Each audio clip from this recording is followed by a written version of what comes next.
As the king of Christmas lights here in Central Indiana with Indy Christmas Light Pros, here's another example of an HOA entrance that I'm going to show you how we're going to light up. So with this HOA entrance, first things first, we always have to find power. And now if you're looking for power on that side or this side, it's always going to be behind one of these columns. So if we come over here and look, we're going to be able to just peek behind this, and right behind this column right over here is power boxes. You see those power boxes? Now, one thing that you can't take for granted is that that power box actually has power. So we actually have these little testers that if we were coming out here for an estimate, we would actually test each power box just to make sure that there is good power to it. Some of these power boxes are already on photocells. So unless that photocell is active, then it's not going to show us power.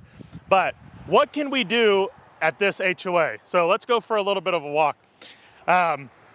This is one of the coolest HOA entrances that I've seen. Usually you just have these two, brick walls and a little bit of stuff on here. But this is a true entrance. This reminds me of like a Colorado snow resort town. So if it was me, I would be lining up these two spruce trees here on both sides. As you're driving down, this street here, you're gonna see these. These are gonna be the pillars, the fundamental part of the funnel that we're gonna start.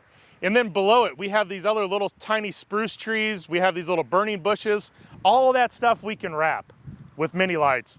Along these fence posts, I would run mini lights along there. And then when we get to the brick, I would either jump over to a C9 bulb and do that, or I would use that for garland. Now let's keep on walking down this way because we have a long way that we have to light up. So as we start coming down this, you're gonna notice that they have gates. They have these two gates that move.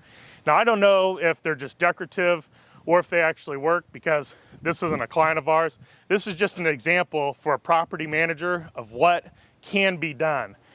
So if these gates are active and they actually move back and forth, which I don't know that they are because I don't see any box to be able to get in, you could put wreaths on those doors. Now those wreaths wouldn't light up, or we could do bows. Those would both look really awesome and help make this thoroughfare going through here really nice and inviting.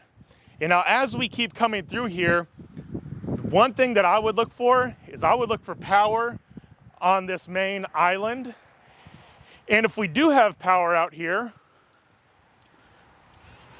which it doesn't look that we do, but if we did have power, I would wrap all of these trees with mini lights. It just helps bring people in and funnels them into the neighborhood. And then each one of these islands, now we don't have power at them, but if we did, that would look awesome. It would be just the Taj Mahal entrance into the neighborhood. As we get to this point, if we can't put a wreath or a bow on this gate, we have these 3 boxwoods that are down here on the side. Those are definitely getting wrapped. This wall is definitely getting C9 bulbs on it. And it's going to be the same thing on the other side. They're always symmetrical. So anything that's on this side is going to be on that side, and it just draws them in. So if you're a property manager and you're looking for innovative and different ways to light your HOA up, give the king a call. Indy Christmas Light Pros, we're here to help. Follow us for more tips.